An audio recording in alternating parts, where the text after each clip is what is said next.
ગંભીર રોગોની સારવાર હવે ક્રિશિવ હોસ્પિટલ એન્ડ આઈસીયુમાં doctor Pinank Mer MD medicine, doctor Paritosh Parmar MD anaesthesia, heart attack, heart failure, પક્ષઘાત, ડાયાબિટીસ, ડેન્ગ્યુ, મેલેરિયા તથા ઝેરી દવા, સર્પદંશ જેવા જીવલેણ રોગોની 24 કલાક સારવાર, 10 બેડનું અદ્યતન વેન્ટિલેટર મોનિટર સાથેનું લેવલ 3નું આઈસીયુ, સ્વાઇન ફ્લૂ તથા કોવિડ-19 જેવા ચેપી રોગો માટેનું આઇસોલેશન આઈસીયુ, 15 બેડની સ્પેશિયલ, સેમી સ્પેશિયલ તથા જનરલ બેડની હોસ્પિટલ, લેબોરેટરી, ફાર્મસી તથા એમ્બ્યુલન્સની સુવિધા, દર મહિનાના પહેલા રવિવારે રાહત દરે હેલ્થ ચેકઅપ કેમ્પ. એપોઇન્ટમેન્ટ માટે સંપર્ક 9288 23775. Krishiv hospital and ICU, Om arcade, છઠ્ઠો માળ, ઝાંઝરડા ચોકડી, જુનાગઢ. જી હા, ક્રિશિવ હોસ્પિટલ એન્ડ આઈસીયુ. શું આપ આપના વાઈફાઈ બ્રોડબેન્ડ સર્વિસ થી પરેશાન છો? તો અત્યારે જ કોન્ટેક્ટ કરો યુનિક બ્રોડબેન્ડ નો. જી હા, જુનાગઢનું એકમાત્ર ફાઈબર ટુ હોમ બ્રોડબેન્ડ જેમાં 40 Mbps થી 100 Mbps સુધી સ્પીડ મેળવો અને સાથે free to use 5G router તો ખરા જ. તો રાહ શેની જુઓ છો? અત્યારે જ કોન્ટેક્ટ કરો. અમારું ઓફિસ એડ્રેસ નોંધી લેશો. U&Q કોમ્યુનિકેશન પ્રાઇવેટ લિમિટેડ, 5મો માળ, રિલાયન્સ મોલની ઉપર, orbit plaza, Zanzarda road, Junagadh. Mobile number નોંધી લેશો 89800304899558008104 9099509070. અભિનંદન વેવાય. એ આજનો દિવસ આપણા માટે ખૂબ શુભ છે, કેમ કે તમારી દીકરી નિશા અને મારા દીકરા સંજુના લગ્નની તારીખ નક્કી થઈ ગઈ ને. હાજી હાજી પપ્પા, લગ્નની તારીખ તો નક્કી થઈ ગઈ, પણ લગ્ન માટેની જ્વેલરીઓ? સંજુ બેટા, તારા દાદાજીના વખતથી ચોકસી હીરાલાલ મકનજીની જૂની પેઢી છે ને, એની સાથે આપણો વર્ષો જૂનો ઘરોબો છે, જે અત્યારે જય ભવાની જ્વેલર્સના નામે ફેમસ છે બેટા. જય ભવાની જ્વેલર્સ મતલબ ચોકસી બજાર, જુનાગઢ? તમે પણ જય ભવાની જ્વેલર્સ સાથે? અમે ભલે રાજકોટના હોઈએ, પરંતુ જય ભવાની જ્વેલર્સ સાથે અમારો પરિવાર પણ વર્ષોથી સંકળાયેલો છે, જ્યાં છેતરાવાની કોઈ શક્યતા જ નથી. આને કહેવાય સોનામાં સુગંધ ભળી. વાવ બેટા, ચાલો આપણે સૌ જઈએ જય ભવાની જ્વેલર્સના શોરૂમ પર. તમે લોકો જઈ આવો, હું રસોઈ બનાવી રાખું. લક્ષ્મી, આપણા દીકરાના લગ્નમાં થોડા દાગીના તારા માટે થઈ જાય. હે ચાલો મમ્મી. ચાલો ચાલ બેટા.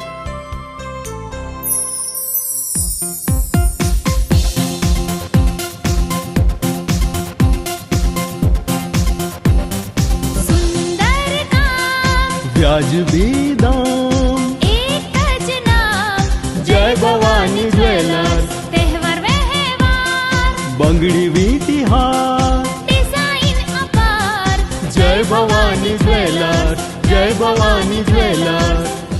એક્સક્લુઝિવ દાગીના ખરીદવા માટે વિશ્વાસપાત્ર એક જ નામ, જય ભવાની જ્વેલર્સ, ચોકસી બજાર, જુનાગઢ.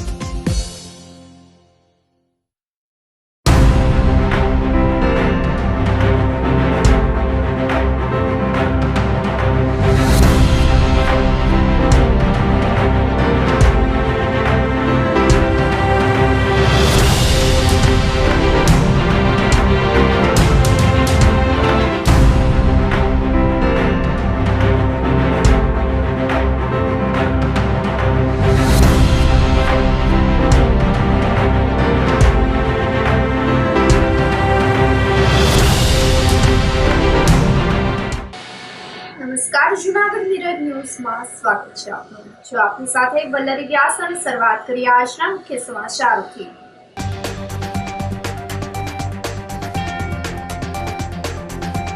ગિરનાર અંબાજી મંદિરના મહંત તનસુખગીરી બાપુ દેવલોક થતા સંતો ભક્તો શોકાતુર.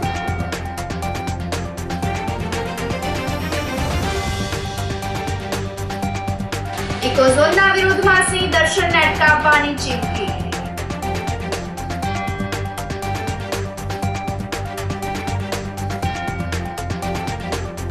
રાજ્ય સહકારી સંઘના ડિરેક્ટર અને જિલ્લા સંઘના પ્રમુખને બિનહરીફ વરણી.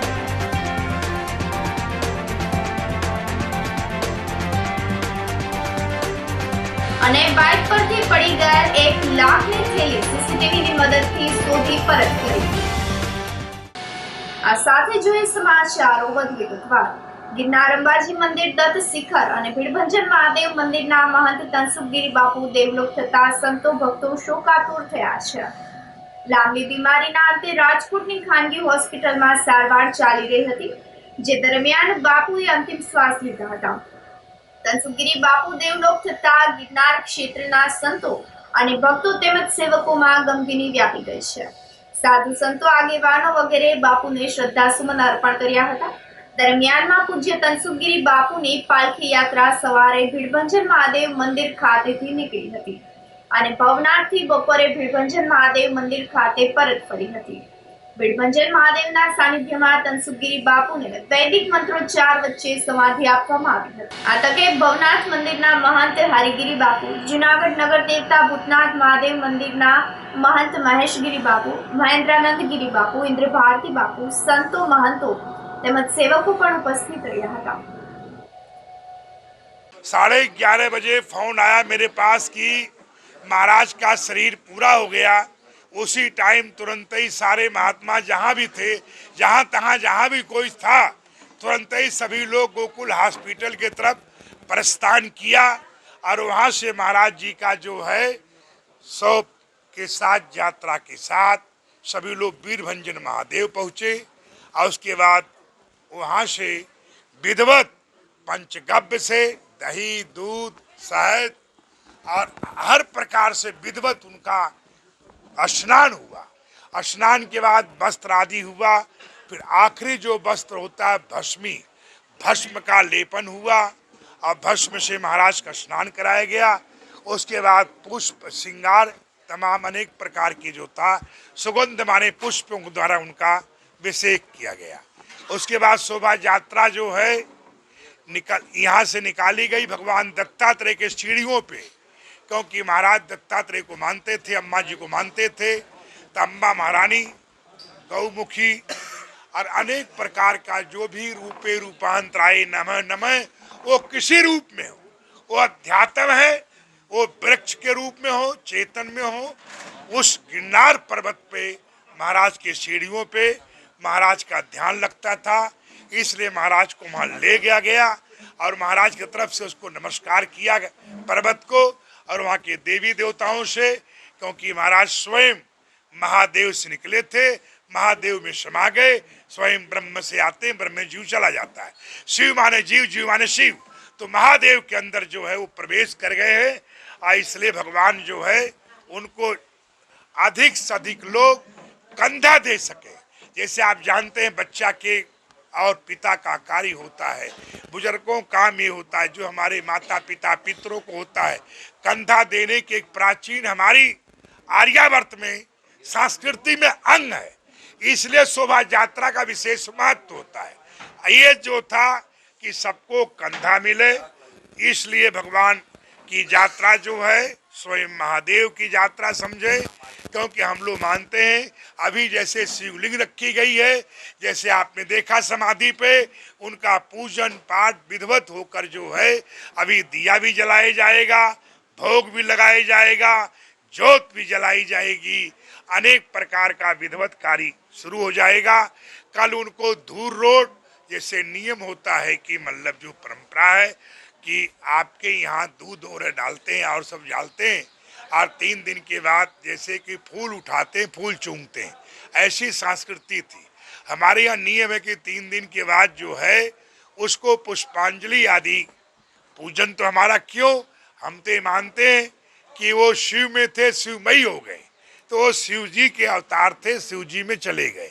हर परमात्मा सबके अंदर है, सबके अंदर शिव जी महाराज है. इसलिए जीव माने शिव, शिव माने जीव को मानते हुए शिव का पूजन किया गया. और कल 11:30 बजे भोजन, कच्चा भोजन रहेगा, धूर प्रसाद रहेगा और उसकी तैयारी होगा.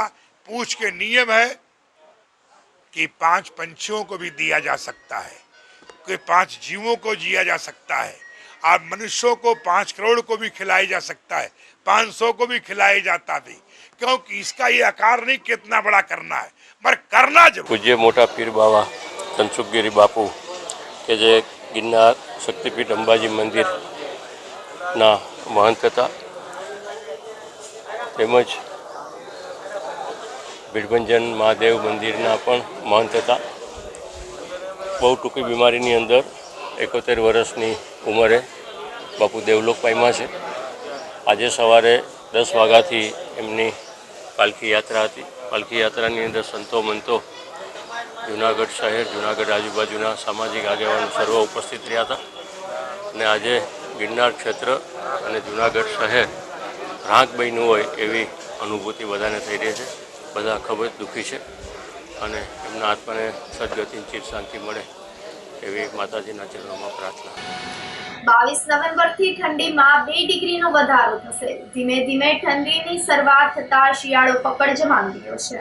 ત્યારે જુનાગઢ સહિતના સોરઠ વિસ્તારમાં તારીખ 22મીથી ઠંડીમાં 2 ડિગ્રીનો વધારો થશે. જુનાગઢ કૃષિ યુનિવર્સિટીના હવામાન વિભાગના ધીમંત વઘાસિયાએ જણાવ્યું હતું કે જુનાગઢ સહિત સોરઠમાં તારીખ 19, 20 અને 21 નવેમ્બર લઘુત્તમ તાપમાનનો પારો 16 ડિગ્રી આસપાસ રહેશે. આ પછી તારીખ 22 થી 25 નવેમ્બર ઠંડીનો દોર રહેશે. આ 3 દિવસમાં ઠંડીમાં 2 ડિગ્રીનો વધારો થવાની શક્યતાઓ છે, જેના પરિણામે લઘુત્તમ તાપમાન ઘટીને 15 ડિગ્રીથી નીચે જશે, જ્યારે મહત્તમ તાપમાન સામાન્ય રહેશે. આ સાથે જ આકાશ ચોખ્ખું અને વાતાવરણ સૂકું રહેશે. હાલ જે આપણે હવામાનની વાત કરીએ તો આગામી 3 દિવસ દરમિયાન જે લઘુત્તમ તાપમાન છે, જેને મિનિમમ ટેમ્પરેચર કહીએ છીએ, તો આ તાપમાન છે એ આગામી દિવસોમાં 16 થી 17 ડિગ્રી સેન્ટીગ્રેડ રહેવા પામશે. એટલે કે 16 થી 17 ડિગ્રી તાપમાન છે એ 19, 20 અને 21 તારીખ દરમિયાન આપને નવેમ્બરમાં જુનાગઢ ખાતે જોવા મળી શકશે. ત્યારબાદ જે ઠંડીનું પ્રમાણ છે એમાં 1 થી 2 ડિગ્રીનો ઘટાડો થતાં ફરીથી 22 તારીખથી જે ઠંડીનું પ્રમાણ છે એ 22, 23, 24 અને 25 નવેમ્બર આ 4 દિવસ દરમિયાન જે ઠંડીમાં છે એ 1 થી 2 ડિગ્રીનો ઘટાડો આવતા જે તાપમાન છે એ 15 ડિગ્રી સેન્ટીગ્રેડ કરતાં પણ નીચું જોવા મળી શકશે. એટલે કે આ સમય દરમિયાન ફરીથી આપને ઠંડીનો અનુભવ છે એ જોવા મળી શકશે. જ્યારે મહત્તમ તાપમાન છે, જે બપોરનું તાપમાન છે એ સામાન્ય જોવા મળી શકશે હવે આગામી સમયમાં. તેમજ જે પવનની ગતિ છે એ આ દિવસો દરમિયાન સામાન્યથી થોડી વધારે જોવા મળી શકે એવી શક્યતાઓ છે. અને આકાશ છે એ આ દિવસો દરમિયાન ચોખ્ખું રહેવા પામશે. તેમજ જે વાતાવરણ છે એ સૂકું અને ઠંડુ વાતાવરણ છે એ આગામી દિવસોમાં આપને જોવા મળી શકે. ઇકોઝોનના વિરોધમાં સિંહ દર્શનને અટકાવવાની ચીમકી ઉચ્ચારવામાં આવી છે. ઇકોઝોનનો વિરોધ દિવસે ને દિવસે ઉગ્ર બનતો રહ્યો છે. ત્યારે સાસણ ગીરના ભાલછેલ ગામ ખાતે ખેડૂતોએ સભા આયોજિત કરી હતી. ટ્રેક્ટર રેલી આયોજિત કરીને વન વિભાગના અધિકારીને આવેદનપત્ર પાઠવીને રજૂઆત પણ કરવામાં આવી હતી, જેમાં મોટી સંખ્યામાં ખેડૂત અગ્રણીઓ અને ખેડૂતો જોડાયા હતા. ઇકોઝોનના વિરોધમાં વાંધા અરજી આપવાનો સોમવારે છેલ્લો દિવસ હતો. સાસણ ખાતે અગ્રણીઓની ઉપસ્થિતિમાં સભા અને ટ્રેક્ટર રેલી આયોજિત કરવામાં આવી હતી, જેમાં 196 ગામના ખેડૂતો, સરપંચો જોડાયા હતા. ઇકોઝોનના કાળા કાયદાને રદ કરવા ઉગ્ર રજૂઆત કરવામાં આવી હતી. ખેડૂત સભામાં આગામી કાર્યક્રમની જાહેરાત પણ કરવામાં આવી હતી. જો સરકાર ઇકોઝોનનો કાયદો રદ નહીં કરે તો ખેડૂતોને સાથે રાખીને રસ્તા પરની લડાઈ સાથે કાયદાકીય લડાઈ કરવામાં આવશે. ખેડૂત મરી રહ્યો અને સ્વાદ મરી રહ્યો. હજી ઇકોઝોન લાગુ નથી પડ્યો એ પહેલા 100 રૂપિયાની 10 રૂપિયામાં થઈ ગઈ છે. 50% જમીનમાં ભાવ ડાઉન. 25 લાખ, 10 લાખ, 5 લાખ ટોકન આપ્યા નહીં. ટોકન છતાં ખેડૂત ખાનદાનીથી જીવે છે અને પાયકાંગલો કરવાના પ્રયત્ન આ સરકારે કર્યા છે. આજની આ ટ્રેક્ટર, આ રેલી નહીં, આ રેલો તમે પણ તમારા કેમેરા તાકતી હજારોની સંખ્યામાં ખેડૂતો પોતાનું કામ મૂકીને આવ્યા છે. સાહેબ વેદના છે, ખેડૂતની આંખમાં ખુલ્લે આમ વાંચી શકાય છે. તમારા માધ્યમથી સરકારને વિનંતી કરું કે 2-5ના સ્વાર્થ સાચવવા માટે આટલા મોટા વિસ્તારને નુકસાન ન કરો. જેટલી વિધાનસભા અને લોકસભામાં આવે છે એ લોકો, એના નેતાઓ, ચૂંટાયેલા પ્રતિનિધિઓ ઘર ભેગા થશે, ઘર ગામમાં ઘૂસવા નહીં છે. મત નહીં આપે, ચાનું પણ નહીં પૂછે, આવકારો પણ નહીં આપે. એટલે સરકારને વિનંતી કરું કે આ જે હજારો સંખ્યામાં ખેડૂતો છે એનો અવાજનો તમે સાંભળો અને 1 કલાક બગાડ્યા વગર ઇકોઝોન હટાવો. નહીં તો ખેડૂતો તમને ઇકોઝોન હટાવવા માટે મજબૂર કરશે અને તમને ઘરે બેસવાનો ભાવ આપશે. એ હું નથી કહેતો, મારા શબ્દો નથી, તમારો કેમેરો પણ એની સાક્ષી કરે છે કે હજારો ખેડૂતો કામ કરી રહ્યા છે. ઇકોઝોનના કાયદાને લઈને મોટા માથાઓને બક્ષી દેવામાં આવ્યા છે, નાની જનતાને આ કાયદાની અંદર ઘુસાડી દેવામાં આવી છે. ત્યારે આ કાયદાનો વિરોધ 2 મહિનાથી થઈ રહ્યો છે. આજ રોજ ભાલસેલ ખાતેથી શાસન ખાતે એક મોટી વિશાળ ટ્રેક્ટર રેલી કે જે કદાચ ભૂતકાળમાં કોઈ સૌરાષ્ટ્ર કે ગીર વિસ્તારમાં ક્યારેય નહીં થઈ હોય એવી વિશાળ ટ્રેક્ટર રેલી સાથે લોકો હજારોની સંખ્યામાં શાસન આરએફઓ કચેરી ખાતે પહોંચ્યા હતા. અહીંયા માનનીય આરએફઓ સાહેબને આ ઇકોઝોન સદંતર નાબૂદ કરવા માટે આવેદનપત્ર આપવામાં આવ્યું છે. અને સાથે સાથે જો આ સરકાર ઇકોઝોન નાબૂદ ન કરે તો આ ઇકોઝોનની લડતની અમારી આગામી રણનીતિ એ છે કે સરકાર ઇકોઝોન નાબૂદ નહીં કરે તો રસ્તા પરની લડાઈની સાથે સાથે આગામી દિવસોમાં અમારી કાયદાકીય અને રાજકીય લડાઈ પણ શરૂ થશે. રાજકીય લડાઈમાં અહીંયા હાજર તમામ ગીરના લોકોએ એક વાતને સ્વીકારી છે કે જો ભાજપ આ ઇકોઝોન નાબૂદ નહીં કરે તો આ વિસ્તારમાંથી અમે ભાજપને નાબૂદ કરી અને ઉખાડીને ફેંકી દઈશું. સાથે સાથે જો ઇકોઝોન નાબૂદ નહીં કરે તો મેંદડાના 18 ગામના સરપંચો રાજીનામા આપશે. જો ઇકોઝોન નાબૂદ નહીં કરે તો અહીંયા શાસનની અંદર પૈસા લઈ પરમિટ આપી અને રોજના 250 જેટલી જીપ્સીઓ જાય અને સિંહને એના જંગલ વિસ્તારમાંથી લઈ અને ટ્રેક ઉપર લઈ આવવામાં આવે, રસ્તા ઉપર લઈ આવવામાં આવે અને આ રીતે સિંહને હેરાન કરી અને જે સિંહ દર્શન કરવામાં આવી રહ્યું છે એને અમે બંધ કરાવીશું. જો ઇકોઝોન નાબૂદ નહીં કરવામાં આવે તો વન વિભાગમાં જે ભ્રષ્ટાચાર થઈ રહ્યો છે, કરપ્શન થઈ રહ્યું છે, તમામ કામોમાં જે કરપ્શન થઈ રહ્યું છે એમાં આરટીઆઈ કરીને તમામને ખુલ્લા પાડીશું અને અમારી આર પારની લડાઈ ઇકોઝોન માટે રહેશે. હવે હું મીડિયાના માધ્યમથી એક સવાલ કરવા માંગુ છું કે ઇકોઝોન શા માટે? ઇકોઝોન થી મુશ્કેલી તો પડે જ છે. ઇકોઝોન એટલે અમે જ્યાં સાંભળીએ છીએ મીડિયાના માધ્યમથી તો એમાં એવી બધી જોગવાઈઓ લખેલી છે કે ખેડૂતોને કાયમી માટે પરમિશન લેવા જવી પડશે, જંગલ ખાતાના તાબે રહેવું પડશે, પછી હાથબારમાં ઇકો સેન્સિટિવની નોંધ આવશે. તો એથી તો મોટી મુશ્કેલી ઊભી થવાની જ છે. એટલા માટે ઇકો સેન્સિટિવ ઝોનનો અમે સખત વિરોધ કરીએ છીએ અને કાયમી માટે એ ગેજેટ રદ કરવા માટે સરકારમાં માગણી કરીએ છીએ. અમારે જે આ લડત છે કે આજે એના 60 દિવસ પૂરા થયા છે. આજે 18 છેલ્લી તારીખ છે. અમારે આની પહેલાં પણ 2016ની અંદર ઇકોઝોનની લડત ચાલુ હતી. આજે એના 7 થી 8 વર્ષ થયા સરકારે એના પર સ્ટે મૂકેલો અને 60 દિવસ પહેલાં એ લોકોએ 196 ગામડા જે જાહેર કરેલા છે. તો મને તો એ સમજ નથી આવતો. મારે તો પહેલાં સરકારને કેવો એ પ્રશ્ન કરવાનો છે કે અત્યાર સુધી અમે કોઈ વન્યજીવોને કે કોઈ સિંહને કે કોઈ પણ જાતનો વન્યજીવ હોય એને અમે નુકસાન કર્યું નથી. તો આવો કાળો કાયદો લાવી અને સરકાર આ બધા ખેડૂતને સાબિત કરવા માગે છે. અમારો સરકારને એક પ્રશ્ન છે. આનાથી મુશ્કેલીની અંદર એવું છે કે મારી ખુદની પણ ચિત્રાવની અંદર 3 જમીન છે કે જે પહેલાં 30 લાખ 40 લાખમાં મગાતી હતી. અત્યારે આજ છેલ્લા 60 દિવસની અંદર એને કોઈ પૂછવા પણ નથી આવતું. આવા અનેક ખેડૂતનો પ્રશ્ન છે. વાડીએ જાય, રસ્તામાં રોકવામાં આવે તો આ બધા ક્યાં એના કયા નિયમો છે ભાઈ એવા કડક? અને હજી તો આ કાયદો અમલવારીમાં નથી આવ્યો. હજી જો આ કાયદો કદાચ અમલવારીમાં આવશે તો અમને તો એ ડર લાગે છે કે અમે અમારી ખુદની જમીન જે અમારા બાપદાદાની જમીન છે, જે અમારી માં છે, એમાં અમે ખેતી કરી શકશું કે નહીં કરી શકીએ. એટલે મારે સરકારને ખાસ એવી એક અપીલ છે કે જે ઇકોઝોનનો કાયદો છે એ અમારે આજે નથી જોતો, કાલે નથી જોતો કે ભવિષ્યની અંદર એ નથી જોતો. અને છતાં પણ જો સરકાર અમારી કોઈ માંગ નહીં સંતોષે તો અમારે આનાથી અઘરા પગલાં લેવા જોઈએ, જેની અંદર અમે આંદોલનો કરશું, અનશન પણ ઉતરશું, રસ્તા રોકોનું આંદોલન કરશું અને જરૂર પડશે તો 196 ગામ, એટલે મારે સરકારને ખાલી એવો જ પ્રશ્ન કરવો છે કે 196 ગામ એનો ધારાસભ્ય કે સંસદ સભ્ય ધારે તો બિહાડી પણ હગે અને ધારે તો ઉખાડી પણ હગે. ધોરાજી ખાતે ઇન્ટરનેશનલ પ્લાસ્ટિક અને પેકેજિંગ એક્ઝિબિશનનું આયોજન કરવામાં આવ્યું હતું. પ્લેસ્કો ઇન્ડિયા આગામી તારીખ 6 થી 9 ડિસેમ્બરના રોજ ગાંધીનગર મુકામે આયોજિત થવા જઈ રહી છે.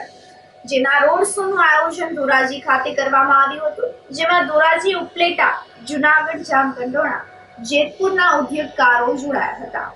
ઉદ્યોગકારોએ જણાવ્યું હતું કે એક્ઝિબિશનમાં 500 થી વધારે એક્ઝિક્યુટરો ભાગ લેશે તેમજ 5000 થી વધારે તેનો એરિયા છે અને 50,000 થી વધારે વિઝિટરો પણ આ એક્સપોમાં જોડાશે. આયોજનથી 500 કરોડથી પણ વધારાનો બિઝનેસ થવાની શક્યતાઓ નકારી શકાતી નથી. આજે ગુજરાત પ્લાસ્ટિક એસોસિએશન ઓર્ગેનાઇઝ તરીકે આજે ધોરાજીની અંદર એક રોડ શો કરવામાં આવ્યો છે. એની અંદર ઉપલેટા, ધોરાજી, જેતપુર, જામકંડોરણા, જુનાગઢ એસોસિએશને ભાગ લીધો હતો. આ આગળના 6, 7, 8, 9 4 દિવસની અંદર ડિસેમ્બર મહિનાની અંદર એક ગાંધીનગરની અંદર હેલિપેડ ગ્રાઉન્ડની અંદર એક મોટો એક્સપો થઈ રહ્યો છે. એની અંદર ઉપલેટા અને ધોરાજી એ રિસાયકલિંગનું એક મોટું પ્લાસ્ટિકનું હબ હોય કે જેથી કરીને દુનિયાની અંદર કે ઉપલેટા ધોરાજીની અંદર એટલી બધી ઇન્ડસ્ટ્રીઝો આવેલી છે. તો એ ઇન્ડસ્ટ્રીઝને આવકારવા માટે એનું ઓર્ગેનાઇઝ આખું અહીંયા મળવા આવ્યું હતું અને આખું એક ફંક્શન રાખ્યું હતું. આ ઇન્ડસ્ટ્રીઝના ઓર્ગેનાઇઝર કરી અને રોડ શો કરી અને એ એક્ઝિબિશનમાં ભાગ લેવા માટે આ ઇન્ડસ્ટ્રીઝ જાજામાં જાજો ગ્રોથ કરે. ઘણી બધી સરકારશ્રીઓની, ગુજરાત સરકાર અને ભારત સરકારની બહુ બધી યોજનાઓ છે. નાના ઇન્ડસ્ટ્રીઝકારો કાલ સવારે મોટી ઇન્ડસ્ટ્રીઝ ધારક બની શકે છે એવું નથી હોતું, કારણ કે સરકારશ્રીની કેટલી યોજનાઓનો લાભ લઈ અને એક નાની ઇન્ડસ્ટ્રીઝ મોટી સ્વરૂપમાં જઈ શકે છે. એના માટે ક્યાંય ને ક્યાંય બધી કન્ટ્રીઓ પણ માંથીને એક્ઝિબિટર આવવાના છે. તો એક ગ્રોથ વધવા માટે આજે આ સિપેટની અંદર અમે ભાગ લીધો ઓર્ગેનાઇઝની અંદર, અને અમે આશા રાખીએ છીએ કે બધા એસોસિએશનના બધા મેમ્બરો આમાં સહભાગી બને અને ગુજરાત પ્લાસ્ટિક એસોસિએશનનું જે એક્ઝિબિશનની અંદર સહભાગી બની અને એનો ગ્રોથ વધારીએ છીએ. આવનારા ડિસેમ્બર મહિનાની અંદર ગુજરાત પ્લાસ્ટિક એસોસિએશન પ્લેક્સો દ્વારા પ્લાસ્ટિક એક્ઝિબિશનનું ગાંધીનગર ખાતે ડિસેમ્બર મહિનામાં આયોજન થઈ રહ્યું છે. આ એક્ઝિબિશનનું પ્રમોશન રોડ શોનું કાર્યક્રમ આજે ધોરાજીની અંદર દેવ પાર્ટી પ્લોટની અંદર કરવામાં આવેલો હતો. આ કાર્યક્રમમાં ધોરાજી, ઉપલેટા, જામકંડોરણા, જેતપુર અને જુનાગઢ પ્લાસ્ટિક ઇન્ડસ્ટ્રી સાથે સંકળાયેલા ઉપસ્થિત રહી અને આ કાર્યક્રમમાં ભાગ લીધેલો હતો. હું અહીંયા 9th પ્લેક્સપો અમારો પ્લાસ્ટિક એક્ઝિબિશન જે ડિસેમ્બર 6 થી 9 એલિફેન્ટ ગ્રાઉન્ડ ગાંધીનગર થનાર છે એના રોડ શો માટે આવેલા છીએ. તમામ લોકોને વિઝિટ કરવા માટે આમંત્રણ છે. પ્લેક્સપો એક્ઝિબિશન એવું છે કે ભાઈ જેમાં 500થી વધારે એક્ઝિબિટરો, 25,000 મીટરથી વધારે એનો ગ્રાઉન્ડ અને 50,000થી વધારે વિઝિટરો ભાગ લેશે, જેમાં 500 કરોડથી વધારે ધંધો થવાની અમારી આશા છે. બીજું કે તમે વિઝિટ એટલા માટે કરો કે ભાઈ તમારે એક જ રૂપ નીચે તમારે પ્લાસ્ટિકની દરેક જાત, મોલ્ડિંગ, રિસાયકલિંગ, રો મટીરિયલ બધું એક જ જગ્યાએ મળી જાય અને તમારો ઓછા ટાઈમમાં તમે તમારા ધંધાનો વિકાસ કરી શકો એ મારી આશા. માણાવદરના સરદારગઢ ટેલિફોન એક્સચેન્જમાંથી તસ્કરો રૂપિયા 9,000ના મુદ્દામાલની ચોરી કરીને ફરાર થઈ ગયા હોવાની ફરિયાદ થતાં પોલીસે તપાસ હાથ ધરી છે. માણાવદર તાલુકાના સરદારગઢ ગામે આવેલ ટેલિફોન એક્સચેન્જમાં તસ્કરો ખાબક્યા હતા.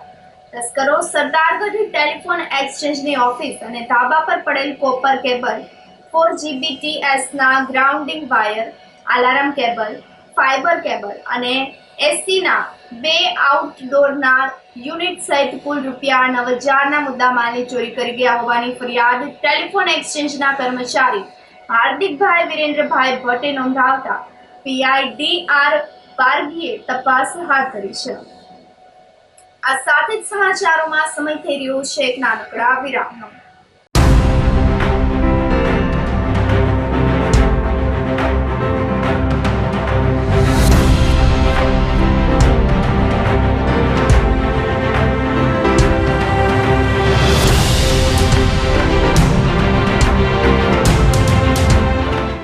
ગંભીર રોગોની સારવાર હવે કૃષિ હોસ્પિટલ એન્ડ આઈસીયુમાં doctor Pinank Mer, MD medicine, doctor Paritosh Parmar, MD anaesthesia. Heart attack, heart failure, પક્ષઘાત, ડાયાબિટીસ, ડેન્ગ્યુ, મેલેરિયા તથા ઝેરી દવા, સર્પદંશ જેવા જીવલેણ રોગોની 24 કલાક સારવાર.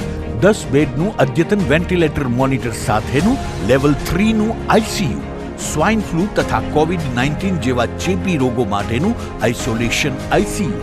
15 બેડની સ્પેશિયલ, સેમી સ્પેશિયલ તથા જનરલ બેડની હોસ્પિટલ, લેબોરેટરી, ફાર્મસી તથા એમ્બ્યુલન્સની સુવિધા. દર મહિનાના પહેલા રવિવારે રાહત દરે હેલ્થ ચેકઅપ કેમ્પ. એપોઇન્ટમેન્ટ માટે સંપર્ક 9288 23775. કૃષિ hospital and ICU, Om arcade, છઠ્ઠો માળ, ઝાંઝરડા ચોકડી, જુનાગઢ. જી હા, કૃષિ હોસ્પિટલ એન્ડ આઈસીયુ. શું આપ આપના વાઈફાઈ બ્રોડબેન્ડ સર્વિસથી પરેશાન છો? તો અત્યારે જ કોન્ટેક્ટ કરો યુનિક બ્રોડબેન્ડ નો, જી હા, જુનાગઢનું એકમાત્ર ફાઈબર ટુ હોમ બ્રોડબેન્ડ જેમાં 40 Mbps થી 100 Mbps સુધી સ્પીડ મેળવો અને સાથે free to use 5G router તો ખરા જ. તો રાશને જુઓ છો, અત્યારે જ કોન્ટેક્ટ કરો. અમારું ઓફિસ એડ્રેસ નોંધી લેશો. U&Q કોમ્યુનિકેશન પ્રાઇવેટ લિમિટેડ, 5મો માળ, રિલાયન્સ મોલની ઉપર, orbit plaza, Zanzarda road, Junagadh. Mobile number નોંધી લેશો 89800304895580808104 9099509070. અભિનંદન વેવાય. એ આજનો દિવસ આપણા માટે ખૂબ શુભ છે, કેમ કે તમારી દીકરી નિશા અને મારા દીકરા સંજુના લગ્નની તારીખ નક્કી થઈ ગઈ ને. હાજી. પપ્પા, લગ્નની તારીખ તો નક્કી થઈ ગઈ, પણ લગ્ન માટેની જ્વેલરીઓ? સંજુ બેટા, તારા દાદાજીના વખતથી ચોકસી હીરાલાલ મકનજીની જૂની પેઢી છે ને, એની સાથે આપણો વર્ષો જૂનો ઘરોબો છે, જે અત્યારે જય ભવાની જ્વેલર્સના નામે ફેમસ છે બેટા. જય ભવાની જ્વેલર્સ મતલબ ચોકસી બજાર, જુનાગઢ? તમે પણ જય ભવાની જ્વેલર્સ સાથે? અમે ભલે રાજકોટના હોઈએ, પરંતુ જય ભવાની જ્વેલર્સ સાથે અમારો પરિવાર પણ વર્ષોથી સંકળાયેલો છે, જ્યાં છેતરાવાની કોઈ શક્યતા જ નથી. આને કહેવાય સોનામાં સુગંધ ભળી. વાવ બેટા, ચાલો આપણે સૌ જઈએ જય ભવાની જ્વેલર્સના શોરૂમ પર. તમે લોકો જઈ આવો, હું રસોઈ બનાવી રાખું. લક્ષ્મી, આપણા દીકરાના લગ્નમાં થોડા દાગીના તારા માટે થઈ જાય હે? ચાલો મમ્મી. ચાલ બેટા.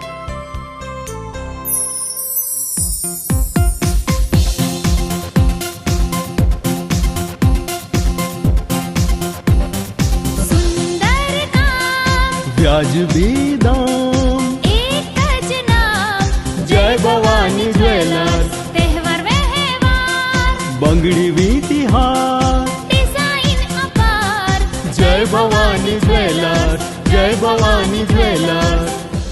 એક્સક્લુઝિવ દાગીના ખરીદવા માટે વિશ્વાસપાત્ર એક જ નામ, જય ભવાની જ્વેલર્સ, ચોકસી બજાર, જુનાગઢ.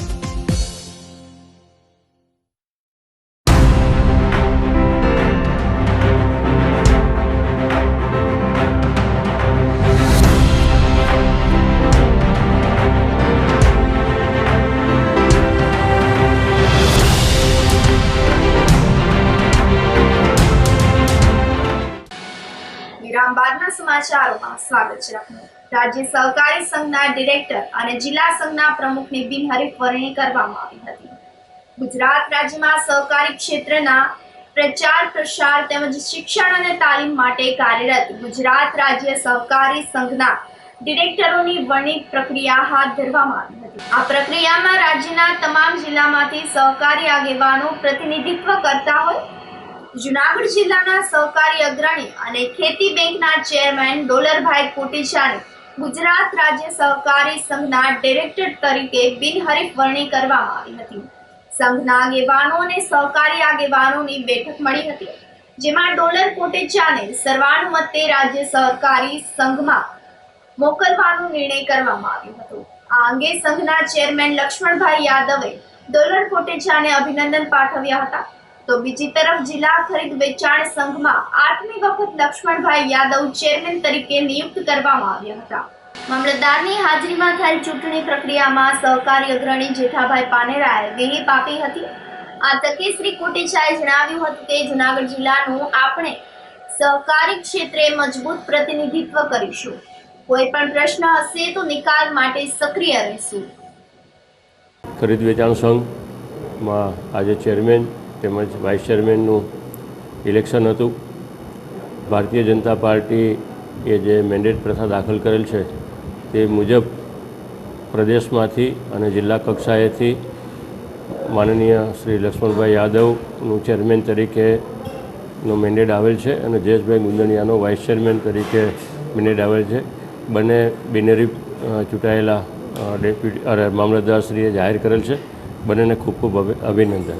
એની સાથોસાથ રાજ્ય સહકારી સંઘ એમાં પણ પ્રતિનિધિ મોકલવાના હોય છે જિલ્લા સહકારી સંઘમાંથી.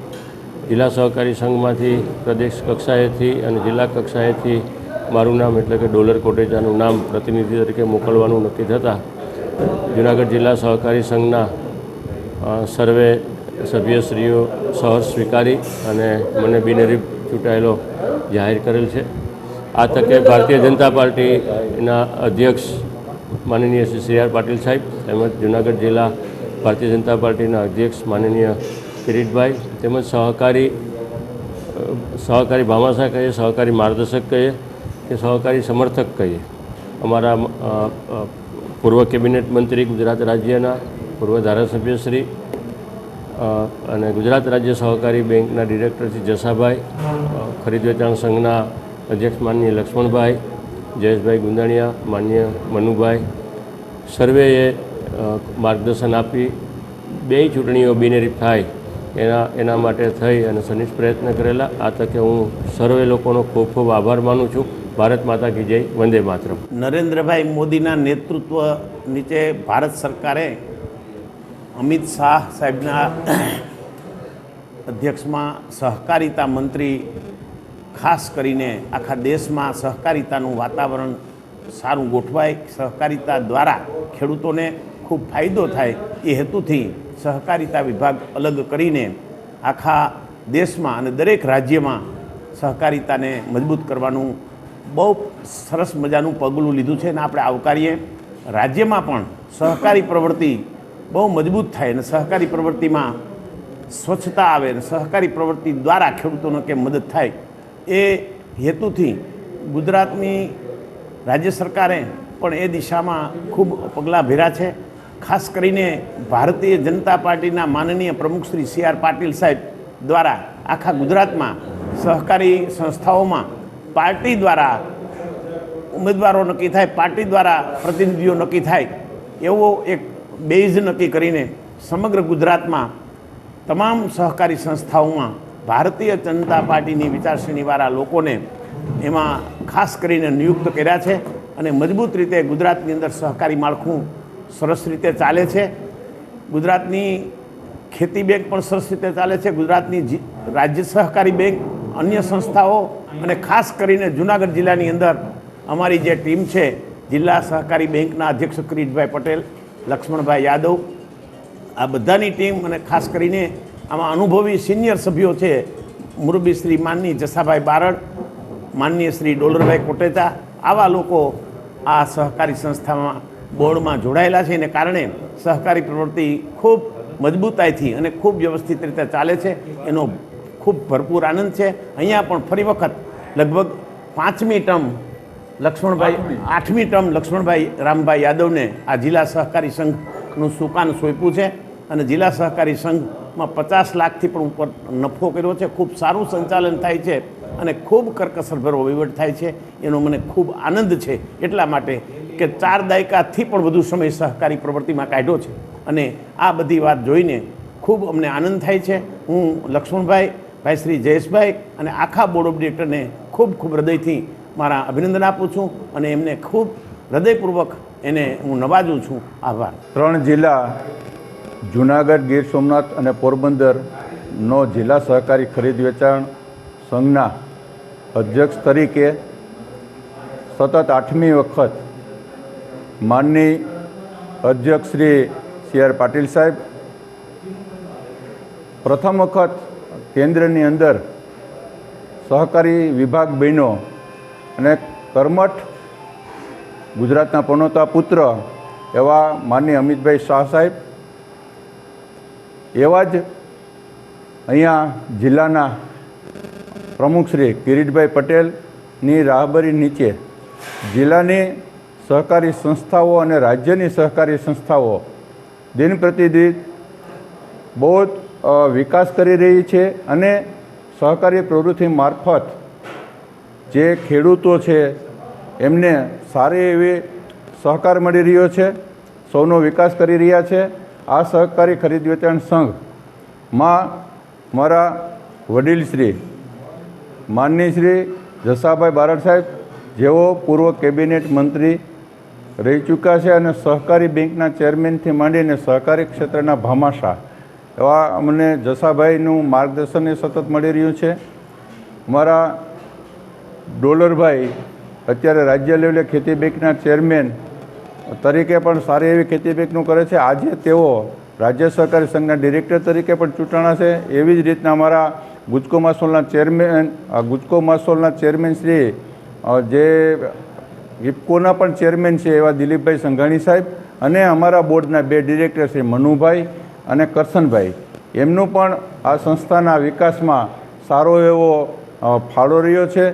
આ સંસ્થા મારફત ખેડૂતોને વધારેમાં વધારે સારો સહયોગ મળે એવો અમે પ્રયત્ન કરી રહ્યા છીએ. 15% ડિવિડન્ડ અમે આજે વર્ષોથી આપીએ છીએ. જિલ્લા ખરીદ વેચાણ સંઘ અને જૂનાગઢ સહકારી સંઘ આમ બંનેમાં ગુજરાત સરકાર અને ભારત સરકારે જે મેન્ડેટ પ્રથા ભારતીય જનતા પાર્ટીએ દાખલ કરી છે તે પ્રમાણે 2.5 વર્ષ માટેનો આ ચૂંટણી જિલ્લા ખરીદ વેચાણ સંઘમાં ભાઈ શ્રી લક્ષ્મણભાઈ રામભાઈ યાદવ જેઓ 8મી વખત બિનહરીફ ચૂંટાણા છે અને મેન્ડેટ પણ તેમના આવ્યા છે. તેવી જ રીતે વર્ષોથી જેણે કોકો બેંક સ્થાપના કરી ને આજે નેશનલ લેવલે નેશનલ જે કૃષિ બેંક છે અને રાજ્યની કૃષિ બેંક છે એના ચેરમેન તરીકે જે સેવા આપે છે અને એક બેંકનું આખું વાતાવરણ પીધું છે તેને રાજ્ય સહકારી સંઘના ડાયરેક્ટર તરીકે આજે સર્વાનુમતે મૂક્યા છે. તે બદલ તેઓને હૃદયથી અભિનંદન. ધોરાજીમાં વિકાસના કામમાં રાજનીતિ તેજ બનતા ચકચાર મચી ગઈ છે. ધોરાજી નગરપાલિકામાં હાલ વહીવટદારનું શાસન છે. વહીવટદારના શાસનમાં રોડ રસ્તાના કામમાં ભ્રષ્ટાચાર થતો હોવાનો આક્ષેપ શહેર કોંગ્રેસ પ્રમુખ દિનેશ બોરાએ કર્યો હતો અને જણાવ્યું હતું કે નગરપાલિકા દ્વારા રોડ રસ્તાના કામ ટેન્ડરના નિયમ મુજબ કરવામાં આવ્યા નથી. સીસી રોડના કામમાં નબળી ગુણવત્તાવાળું મટીરીયલ વાપરવામાં આવ્યું હોવાના આક્ષેપો પણ કર્યા હતા. કોન્ટ્રાક્ટર અને અધિકારીની મિલીભગતને કારણે ભ્રષ્ટાચાર થયો હોવાનો પણ ગંભીર આરોપ મૂકવામાં આવ્યો હતો. ધોરાજી શહેરમાં નગરપાલિકા હસ્તકના ડામરના રોડ રસ્તાના કામો ચાલુ છે. ધોરાજી નગરપાલિકામાં છેલ્લા આશરે 2 વર્ષથી વહીવટદારનું શાસન છે. આ વહીવટદાર દ્વારા ધોરાજી શહેરની અંદર રોડ રસ્તાની કામગીરી કરાવવામાં આવે છે. જે કામગીરીની અંદર મોટા પાયે ભ્રષ્ટાચાર ચાલી રહ્યો છે. અનેક વખતો અમે મૌખિક અને લેખિત અને મીડિયાના માધ્યમથી પણ ફરિયાદો કરી છે, છતાં પણ આ તંત્ર દ્વારા કોઈ કાર્યવાહી કરવામાં આવતી નથી. રોડ રસ્તાના જે કામો ચાલે છે ત્યાં નગરપાલિકાના એન્જિનિયરો હાજર હોતા નથી, નગરપાલિકાના અધિકારીઓ કોઈ હાજર હોતા નથી. જે કંપનીએ કોન્ટ્રાક્ટ રાખ્યો છે એ કંપનીના એન્જિનિયરો હોતા નથી. માત્ર માણસો દ્વારા કામ કરવામાં આવે છે.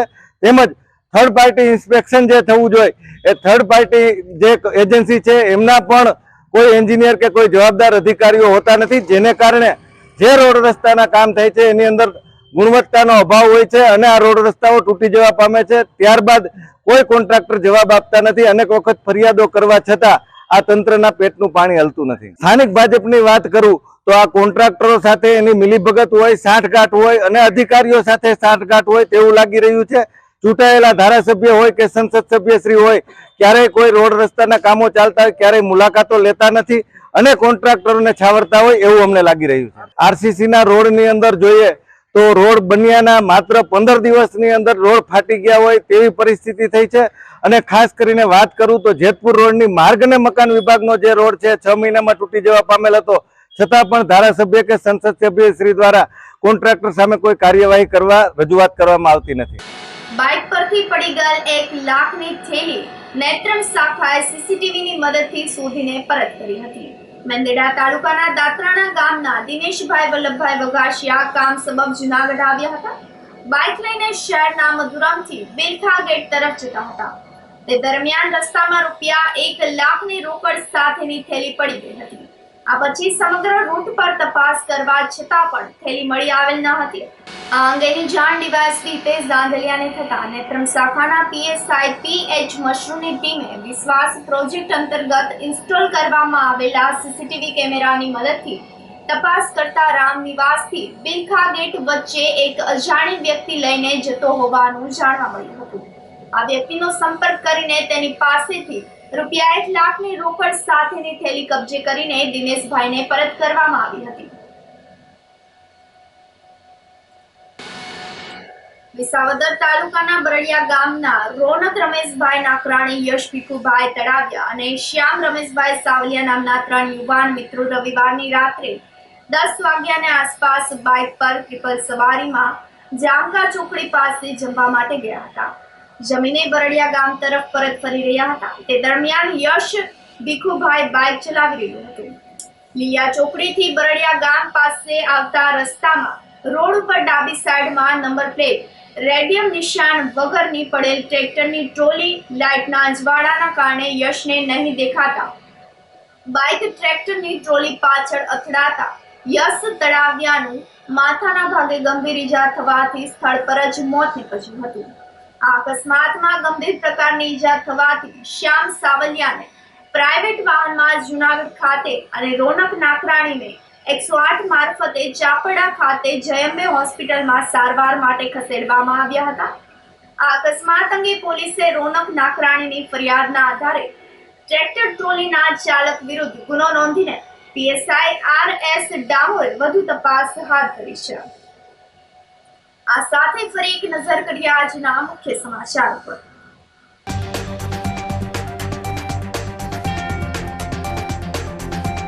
ગિરનાર અંબાજી મંદિરના મહંત તનસુખગીરી બાપુ દેવલોક થતા સંતો ભક્તો શોકાતુર.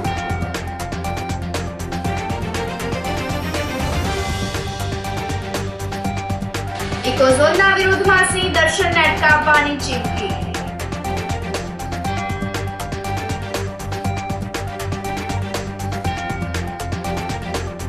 રાજ્ય સહકારી સંઘના ડિરેક્ટર અને જિલ્લા સંઘના પ્રમુખની બિનહરીફ વરણી.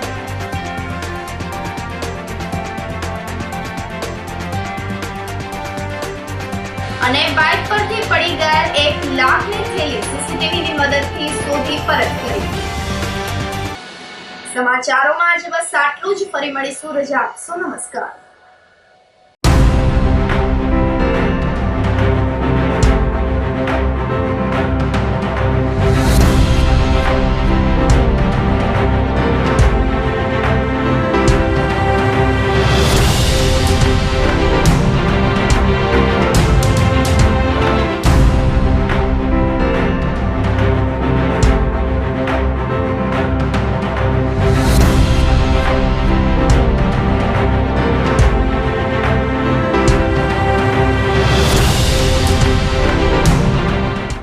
ગંભીર રોગોની સારવાર હવે ક્રિશિવ હોસ્પિટલ એન્ડ આઈસીયુમાં doctor Pinank Mer, MD medicine, doctor Paritosh Parmar, MD anaesthesia, heart attack, heart failure, પક્ષઘાત, ડાયાબિટીસ, ડેન્ગ્યુ, મેલેરિયા તથા ઝેરી દવા, સર્પદંશ જેવા જીવલેણ રોગોની 24 કલાક સારવાર.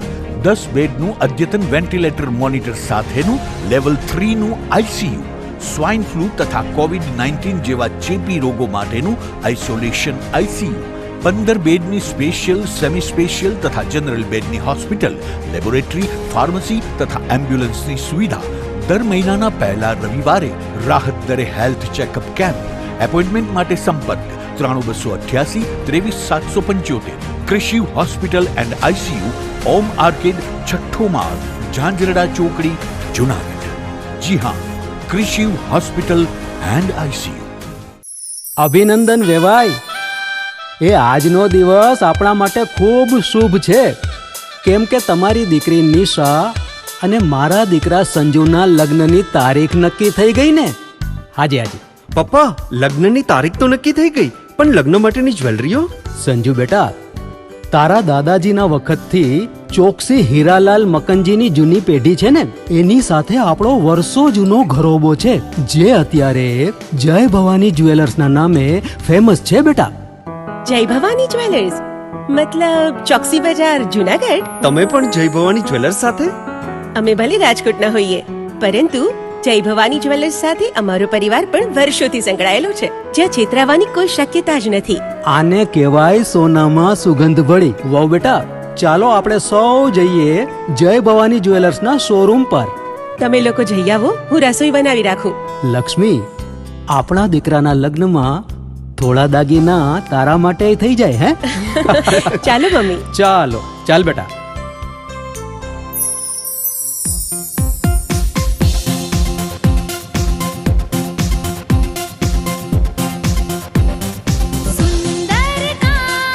વ્યાજબી દામ. એક જ નામ જય ભવાની જ્વેલર્સ. તહેવાર વ્યવહાર બંગડી વીંટી હાર. ડિઝાઇન અપાર જય ભવાની જ્વેલર્સ. જય ભવાની જ્વેલર્સ. એક્સક્લુઝિવ દાગીના ખરીદવા માટે વિશ્વાસપાત્ર એક જ નામ, જય ભવાની જ્વેલર્સ, ચોકસી બજાર, જુનાગઢ.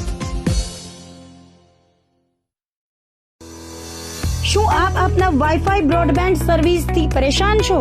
તો અત્યારે જ કોન્ટેક્ટ કરો યુનિક બ્રોડબેન્ડનો. જી હા, જુનાગઢનું એકમાત્ર ફાઈબર ટુ હોમ બ્રોડબેન્ડ, જેમાં 40 Mbps થી 100 Mbps સુધી સ્પીડ મેળવો અને સાથે free to use 5G router તો ખરા જ. તો રાહ શેની જુઓ છો? અત્યારે જ કોન્ટેક્ટ કરો. અમારું ઓફિસ એડ્રેસ નોંધી લેશો. U&Q કોમ્યુનિકેશન પ્રાઇવેટ લિમિટેડ, 5મો માળ, રિલાયન્સ મોલની ઉપર, orbit plaza, Zanzarda road, Junagadh. Mobile number નોંધી લેશો 8980030489 955 800 8104 9099 509070.